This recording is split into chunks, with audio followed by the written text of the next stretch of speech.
దేవుని నామమున మీ అందరికీ వందనాలండి. ఈ రోజున మరొకసారి మీ అందరితో ఈ డివోషన్ పంచుకోవడానికి దేవుడిచ్చిన అవకాశాన్ని బట్టి ఆయనకి ఎంతోగానో స్తుతులు, వందనాలు తెలియజేస్తూ ఈ యొక్క కొద్ది నిమిషాలు ఆహ్, మత్తయి సువార్తలో 11వ అధ్యాయం 28వ వచనంలో యేసుక్రీస్తు వారు తన శిష్యులతో చెప్తున్న మాట ఉన్నది. మనందరితో కూడా ఈ రోజున ఆయన చెప్తున్న మాట, ప్రయాసపడి భారాన్ని మోస్తున్న సమస్త ప్రజలారా నా యుద్ధకు రండి, నేను మీకు విశ్రాంతినిస్తాను అని ఆయన తెలియజేశారు. ఇక్కడ యేసుక్రీస్తు వారిని మనము చూసినట్లయితే ఆయన చాలా ధైర్యంగా మనకు ఒక విషయాన్ని తెలియజేస్తున్నారు. ఏంటంటే, ప్రతి సమస్యకు పరిష్కారము నా యొక్క సన్నిధిలో ఉన్నదని ఆయన మనకు తెలియజేస్తున్నారు. ఆయన మనల్ని ఇక్కడ ఆహ్వానిస్తున్నారు. ఆయన ఏం చెప్పుచున్నారంటే, నా యొక్క సన్నిధిలో నా యుద్ధకు రండి, మీరు ప్రయాసపడుచు భారాన్ని మోస్తున్నారు, నా యుద్ధకు రండి, నేను మీకు విశ్రాంతినిస్తాను అని ఆయన తెలియజేశారు. మనందరము కూడా కొన్నిసార్లు మనం భారాన్ని మనము సొంత బలముతో కానీ, సొంత జ్ఞానముతో కానీ, లేకపోతే మనకున్న సమస్యలన్నిటినీ కూడా మనము మన సొంత జ్ఞానం ద్వారా దానికొక పరిష్కారాన్ని తీసుకురావాలని అనుకుంటాం. నాకు కలిగిన అనుభవం ద్వారా, లేకపోతే నాకున్న జ్ఞానము ద్వారా, లేకపోతే నాకున్న ఇన్‌ఫ్లుయెన్స్ అదే నాకు తెలిసిన వాళ్ళ సహాయం చేత, మానవులపై ఆధారపడి నాకున్న సమస్యని నేను తొలగించుకోవడానికి ప్రయత్నం చేస్తుంటాను.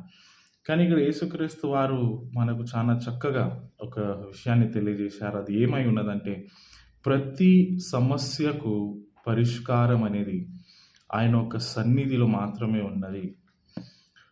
ఈ లోకంలో కూడా మనకు పరిష్కారము దొరకచ్చు. కానీ ఆ పరిష్కారము ద్వారా మనము దేవుడిని మహిమపరచలేము. దేవుడిచ్చే ఆ జవాబు చేత మనము దేవుడిచ్చే ఆ ఒక పరిష్కారాన్ని మనము పొందుకున్నట్లయితే, మనము ఆ పరిష్కారం ద్వారా దేవుడిని మహిమపరుస్తూ, అటు రీతిగానే మనం ఒక సాక్షిగా మారుతుంటాం.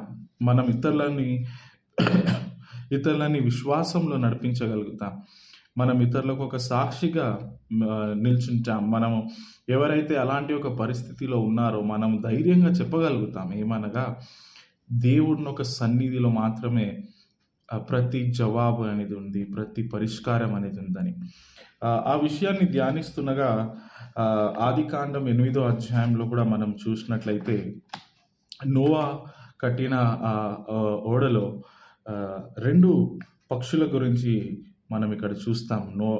ఆదికాండము 8వ అధ్యాయంలో 7, 8, 9 వచనాలు, 6వ వచనంలో నుంచి మీరు చదివినట్లయితే, అక్కడ మొదటిగా నోవా ఒక కాకిని బయటికి పంపిస్తారా, ఆయన కట్టిన ఓడల నుంచి బయటికి పంపిస్తారు. ఎందుకంటే ఆయన అరారత్ అనే కొండపైన ఒక ఓడ ఆగిపోయిన తర్వాత ఆ నీళ్ళు ఇంకా భూమిపై ఉన్నాయా లేదా అని తెలుసుకోవడానికి నోవా ప్రయత్నించినప్పుడు, ఒక కాకిని మొదటిసారిగా బయటికి పంపించినప్పుడు, ఆ కాకి వచనాలు ఏం తెలియజేస్తాయంటే, అక్కడ ఇక్కడ తిరుగుతూ ఉన్నాయి. కానీ ఆయన అదే ఓడ నుంచి ఇంకొక పక్షిని, ఆ పావురాన్ని పంపించినప్పుడు, ఆ పావురానికి విశ్రాంతి దొరకలేదు అని మరొకసారి ఆ పావురం ఏం చేస్తుందంటే, నోవా సన్నిధిలోకి, నోవా కట్టిన ఓడలోకి మళ్ళా తిరిగి అది అక్కడ రావడం అనేది మనం చూస్తుంటాం. దీంట్లో నుంచి మనం కొన్ని విషయాలు నేర్చుకోవచ్చండి. కాకి లాంటి జీవితాన్ని మనందరం ఎన్నోసార్లు జీవిస్తుంటాం. ఎందుకంటే దేవుడిని ఒక గొప్పతనాన్ని తెలుసుకొని, దేవుడిని ఒక సన్నిధిలో, దేవుడిని ఒక వాక్యంని తెలుసుకుంటూ కూడా కొన్నిసార్లు మన సొంత ప్రయత్నాలు మనం చేయడానికి ప్రయత్నిస్తుంటాం. మన సొంత బలము ద్వారా, మన సొంత జ్ఞానముతో మనము పరిష్కారాన్ని తీసుకురావాలని అనుకుంటాం. కానీ ఇక్కడ మనం నేర్చుకోవాల్సిన ప్రాముఖ్యమైన విషయం ఏమై ఉన్నదంటే, దేవుడు మనని ఎల్లప్పుడూ కూడా తన కృప చేత ఆశీర్వదించి మనకు విశ్రాంతినివ్వడానికి ఆయన సిద్ధంగా ఉన్నాడు.